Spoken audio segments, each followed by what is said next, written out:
Hey everybody, welcome to this week's start sit video. We got a bunch of solid start sits sitting here that we think you guys will benefit from, but we wanted to start this video off real quick just recapping last week's start sits. If you listened to us, you probably made off pretty well, except for one miss, which honestly you probably started him anyway. We had Joe Flacco come in at 26.6. He had a monster week. We were very pleased with that. I was glad because I picked him up and needed a spot start, and he gave it to me. Dak came in at 18.4. It's a decent week, but it was enough to not have him be a QB1. It was a big week for quarterbacks. He came in at QB 13. For wide receivers, we had Jaden Reed as a start. He gave a solid performance of 13.7. And then we had Deontay Johnson as a sit, which if you listened, he only put up 5.9. I unfortunately had to start him too, which sucked. For the starts, we took a shot coming off a hot week. We put in DeAndre Swift, who actually finished as RB2, which is crazy to me. He was RB2 at 20 points. And the thing to note here when it comes to the running backs this past week, there was only, I think, 2 running backs that eclipsed 20 points. Yeah, it was DeAndre Swift and Tank Bigsby. That was it. And then we benched Breece Hall, who put up another atrocious performance this past week. And then for the tight ends, we had you guys start Tucker Kraft, who ended up being TE1 at 24.8. But on the other side, we said bench Bowers due to the matchup, and he ended up being TE2, coming in at 23.7 because he had a monster catch and run early in the game, which really helped him there. But overall, the start sits were really good. We had a good follow-up. Last week, we had a pretty good performance, so we're hoping to follow that up here with you guys now going into week 6.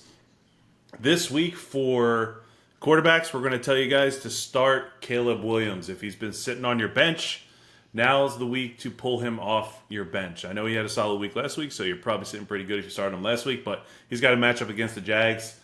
Jags defense is not so great, so I'm expecting Caleb Williams to have a pretty big game. And for our sit, it's up to you guys if you want to listen to us. But we're calling for Josh Allen on the bench this week. He's had 3 not-so-good weeks this season so far. He's only had, fantasy-wise, 2 good fantasy weeks.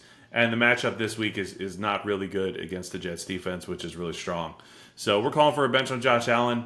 Whether you listen to us is up to you guys, but we think you might benefit from it if you guys put him down there and start someone else.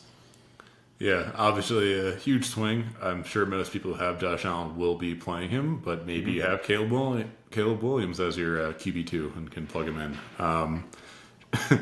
It's always tends to burn us when we bet on the Jets. But speaking of betting on the Jets, for our RB start for Week 6, we are saying we think that Breece Hall is in line for a bounce-back game against Buffalo.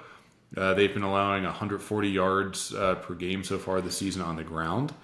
And we think that the Jets, with their new coach and coaching staff, maybe are in for a bounce-back performance here. And we think Breece Hall might be one of the first guys to kind of see an increase in volume and production there. As for our sits, I have 2 for you here. Our first one is Devin Singletary against the Bengals. We think the Bengals, their offense has been great. They're going to come out. They're going to score points. That's going to put the Giants in a place where they need to throw the ball. And even if it's a closer game where they are rushing, we just saw Tyrone Tracy come in last week and did a great job for the Giants as the lead back there. And Brian Daboll's spoken highly of him. Even though Singletary is the starter, I think Tyrone Tracy's going to eat into Singletary's volume there pretty significantly. And our second sit, and this is a surprise one that I sprung in there, Kyle, is Travis Etienne. We just mentioned Tank Bigsby. He's also very clearly eating into Etienne's role, despite Doug Peterson saying Etienne is still our lead back. He's our guy. When they're on the field, Bigsby is the one who's getting the ball in big situations, and the Chicago Bears defense is no joke this week. So I don't like Etienne this week, and I like him even less for the rest of the season. I disagree. But no, this week I actually really do like that call because the Bears their defense is really good and has been all year against the run. I wouldn't start either of them, actually, if I had the capability to. I'm not saying start Bigsby. I'm just not starting ETN. I would not be starting running backs against the Bears. It has not been a good season if you've been a running back and you've been against them. All right, wide receivers. We got 2 here in each slot for you guys. One a continuing trend, but another one a call out just because the defense that they're up against is really good. We're calling for Calvin Ridley this week. I think Will Levis might not be a terrible start, but with how he's played, I still wouldn't trust him. But I do expect Ridley to perform really well against the Colts defense, which is not very good at all in general. They're currently like DST number 17 in the rankings. I would start him this week. I think he's going to have another pop-off week, which he's had a few already. And next, we're calling for a start on DJ Moore, which good chance you're probably going to start him anyway. But against the Jaguars and alongside Caleb Williams, he emerged clear-cut number 1 target last week. We expect him to eat again this week against the Jaguars defense, which is just really, really bad. Next, we have our sits. First, we have Amari Cooper against the Eagles. The Eagles are actually going into this week as the number 1 DST because the Browns are just really, really bad in every sense of the word. But I expect Amari Cooper to struggle against the secondary. He'll most likely be slotted up against Slay or Mitchell. I don't think he's going to perform particularly well. It should be good in that sense. And then sitting, also another one for us, we're going to be sitting not Breece Hall. Who am I saying? We're starting Breece Hall, but we're benching Garrett Wilson. And we know Garrett Wilson had his best game of the year last week. But like we mentioned earlier, we're expecting Breece Hall to have a bounce-back game. I know the Jets don't want Aaron Rodgers to be throwing the ball 100 times a game. He's already been throwing the ball way too much. They're going to want to get the ground game going. And against the Bills defense, which is not so great against the run, we're expecting Breece Hall to carry the bulk of the offense this week. Honestly, Braylon Allen will probably get in there too, just a little bit. I'm expecting them to run a lot, which ultimately should eat into Garrett Wilson's performance. Yeah, and the Bills, they are very good against outside X wide receivers. That's like the strength of their defense. So we'll see. This week we are too many bets involving the Jets, and another risky bet that we have here is our start tight end for the week. Because we love Payne, we are saying you should go ahead and start Kyle Pitts.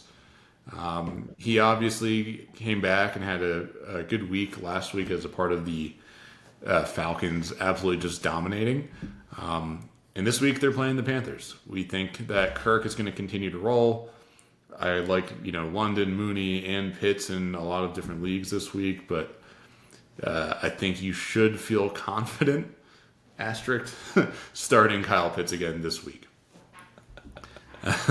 As for our bench, we are saying you should bench Dallas Goedert against the Browns. Not only do the Browns allow the 6th fewest points to tight ends in PPR formats, but Devonta Smith and A.J. Brown are also back for the Eagles this week. So I just don't think Goddard's going to see the volume he did in the previous 2 games he played in. So I think you can go ahead and move him off to your bench if you have someone better, which you might not. That's true. It really depends. I think Goddard this year in the draft kind of sat right around that TE1 fringe line for people. Even though I think he's really good, and he's shown it with Brown and Smith out. He just doesn't get fed as much because there's too many mouths to feed on the Eagles' offense. And Hurts isn't good at feeding them. So, we struggle a little bit there. But, all right. That wraps up our Week 6 start sits. We would love to know your thoughts in the comments. We think we're doing pretty good in the calls that we've made so far, and I can tell you my personal start sits have benefited from it where I can take advantage of it. So we'll see you guys next week when we do our review and jump into the other ones.